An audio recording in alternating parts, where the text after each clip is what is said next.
Unfortunately, our visibility wasn't there for the eclipse, but I don't have anything else to say about that. We've been talking about the eclipse all day long. Really impressive to see it from Texas up toward the Midwest and New England. Visibilities thankfully had improved. Even in Austin, my sister-in-law sent in some pictures of how impressive it was. And here, unfortunately, though, the clouds and then the addition of some thunderstorms really prevented us from seeing anything. Again, a couple of breaks here and there. It was really more of kind of filtered sunshine that allowed for some of that viewing. Most of our rainfall that we did see around during the midday afternoon hours started to come to an end, and as that lifts up to the north, I think the rest of the evening will be relatively quiet. Not expecting much rain during the day tomorrow. I've got to set about a 20% chance for a few isolated showers that may pop up during the day, but a relatively dry day.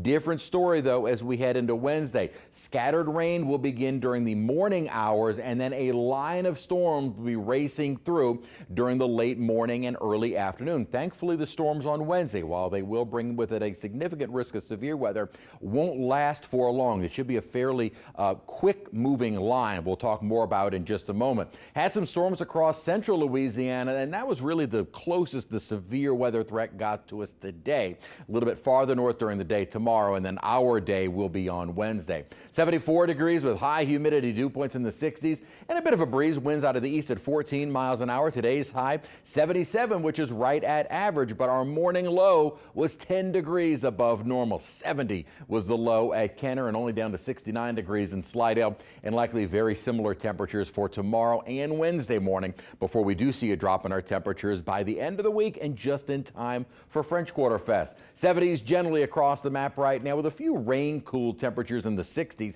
and dew point 60s and low 70s. It's going to stay pretty muggy over the next couple of days, and winds breezy. They'll settle a little bit during the night tonight, but then increase during the day tomorrow. So another breezy afternoon, and then probably stronger winds expected with our system as we head toward Wednesday. So kind of looking ahead at the next couple of days, warm and humid. Again, relatively dry tomorrow. Our storm chance on Wednesday, severe weather likely. Then we'll wrap up the week with beautiful weather, and that will continue on into this weekend. So if we have to deal with any kind of stormy weather, you'd rather it not on the weekend.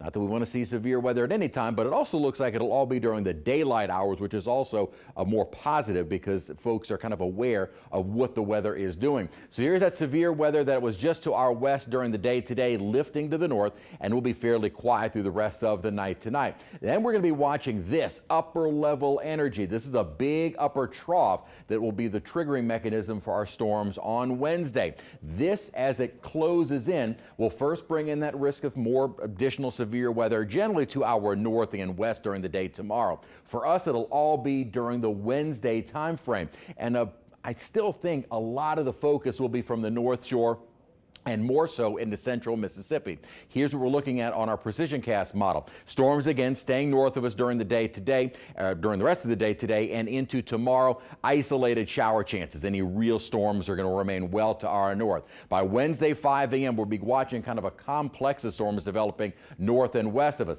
Some scattered showers ahead of the line, but the main line itself won't move in until probably mid-morning and early afternoon. So around 10-11, affecting more of our western parishes, pushing across the North Shore. Not to say we won't see anything south of the lake. A lot of the models have been doing a little bit more of the focus for the severe storms north of us. I think we'll definitely have some storms south of the lake, but it may be far quieter down toward the coast. Not that we wouldn't see any rainfall there, but the risk of severe weather is much lower. And again, I do think this will be more of the focus, Mississippi, Alabama. However, at this time, the storm prediction has placed the entire area from the city to the North Shore under that level 3 risk of severe weather. This is kind of quickly looking at the ingredients needed for tornadic type storms, and it is definitely there as this line approaches. So something we'll be watching very closely during the mid-morning and early afternoon hours of Wednesday. Thankfully, it's not an all-day event. Rest of the afternoon and evening settling down, and beautiful weather is on the way starting on Thursday. Very pleasant heading into this coming weekend.